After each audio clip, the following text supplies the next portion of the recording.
Hello and welcome, I'm Nitty the GNTG, and do you remember Justice 1? Joker, freaking Superman killing Lois, then Superman killing Joker, Batman shocked about it, Superman turns into an egomaniac tyrant that wants to take over the world, yada yada yada. Pretty stupid story, but enjoyable, guilty pleasure of mine.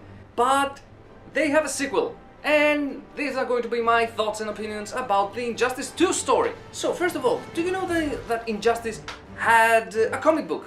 Injustice Year 1, Injustice Year 2, Year 3, Year 4, Year 5, and Ground Zeroes. Year 1 through 5 is prequel story, and Ground Zeroes is the event of the Injustice 1 story through Harley's perspective. But now we have Injustice 2. After 5-6 years, NetherRealm said, let's make a sequel. Fans were ecstatic, and yes, after many months of anticipation, we finally have it in our hands. Before we begin, I want to tell you that I'm not going to critique the video game. I played just the mobile version, it's good. I don't play the console version because I don't have a console. Please buy me a console. So, in Injustice 2, we have Brainiac appearing and said, I'm going to take over the world because Superman is in a red sun cell. Batman put him there to prevent from escaping and killing more people. And in Injustice they're not afraid of killing people, yes. Like a lot of characters died, like Shazam, like Nightwing. Yeah, Nightwing died pretty pathetic. And that's kinda disappointing. Brainiac came, he said, I want to take over the world because now Superman is gone and nothing is going to stop me. And Batman said, let's release Superman and make him help us to save the world, because if the world is destroyed, then Superman can't do anything. It's pretty interesting to see that Superman still has a little bit of hero inside him, and he accepts into that, but in the end you see him turn around and said, now that Brainiac is gone, I'm going to take over Brainiac's ship and take over the world. Yeah, that's a major plot point about almost every character. Batman said no, yada yada yada. We have a lot of newcomers like Supergirl that was hidden away with the help of Black Adam, and Wonder Woman that helped her learn her powers. Kara is oblivious to everything. I mean, she remembered that she had Kal-El as a baby and it was there to protect him. Kal-El turned out to be a pretty evil son of a bitch, and Kara didn't believe it, and it took a lot of effort to accept that Superman was that kind of person. Again, Supergirl is my favorite character, and her portrayal in this game is totally spot on. I really enjoyed her. Also, Black Adam, he's a major villain slash anti-hero slash he will do anything in his power to help his people, and we saw that there. Also, I hope Dwayne Johnson plays Black Adam in a similar fashion, or even better, because I can't wait to see that movie. 2 movies to be exact. Wonder Woman sucks. She must die. Why she haven't died yet, I have no idea. She's a manipulative, evil witch woman that tries to bring Superman to her side with manipulative ways, many different things. Darkseid was a DLC. We had no Darkseid story in the main story. We have the arcade endings and all that stuff. I'm going to talk about them in a bit. But a random character that we saw in the main story was Atrocitus, that appeared there to be like, okay, Hal Jordan, you had will, then you were fear, now you're will again, but that made you rage, so become a Red Lantern. And we had 2 instances there, and another later on that Hal wanted to be a rage, a Red Lantern and all that stuff. Then that's probably sequel baiting. Or a DLC story. Give us a DLC story, because that sounds interesting, because in Atrocitus ending we have World of the Lanterns. Hal Jordan's story, we also see him that he's going undercover. Flash's ending is like we're preparing for something big, and they hint on sequels. Also, another idea for DLC story, make both endings canon. Yes, multiverse, this is known for multiverse shenanigans, and from one side we are going to have a powerless Superman coming back from the Phantom Zone, and that's basically Superboy Prime. Yes, Superman of Justice is Superboy Prime, I said it. And on the other hand, we have Superman fusing with Brainiac's ship, an amazing and awesome costume.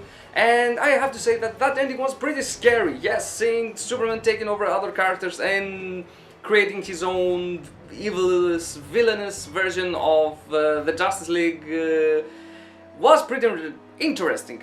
Give us both.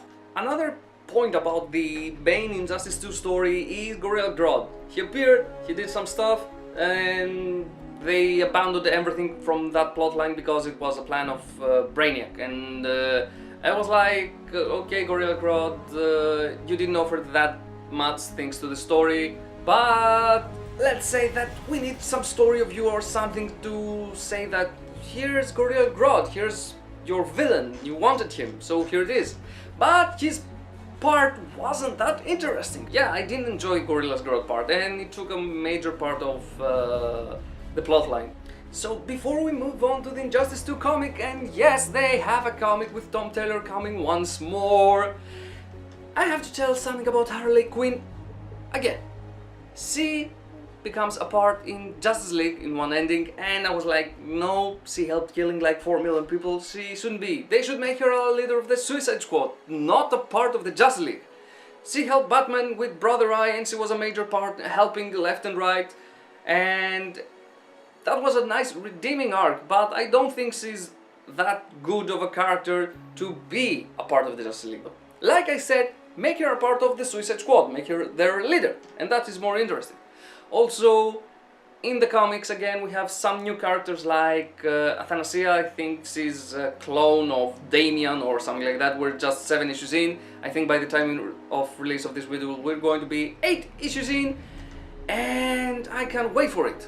So, Injustice 1, guilty pleasure, enjoyable, stupid fan service stuff, because in Injustice 1 comic we had so many good things like fights, characters dying, characters like Alfred kicking Superman's ass, and that was just hilarious. Trigon versus Mrs. Spitalik and Detective Chimp, funny character. Plastic Man, oh god, that annual was so goddamn enjoyable. Please do read it. It's just a 10 out of 10 enjoyable annual.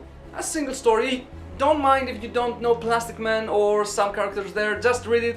It's just fucking funny and, as I said many times, enjoyable. And what can I say about Injustice 2? Story had few plot holes left and right. I see that they're building more and more. They did a little bit of sequel baiting, and yes, I didn't like that, because the story of Injustice 1 holds up, stands out on its own. But Injustice 2, I felt like it was setting the grounds up for something more. As I said previously, DLC story, Injustice 3, that's too early of course, but they're building many things, and I think we're going to see more. And for fans out there, please read the comics, please play the games if you haven't played them yet. It's just an amazing storyline, and as I said, the Injustice 2 comic started, and do give it a look. If you have any questions about Injustice, I can make a follow-up video answering your questions.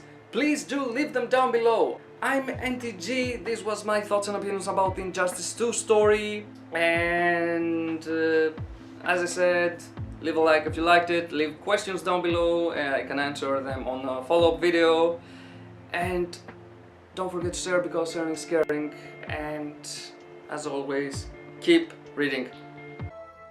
Do you remember that night when you told me Lois was pregnant? You knew, even before I said anything. That was a good memory.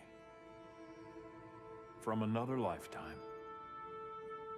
I miss the people we were then. Me too.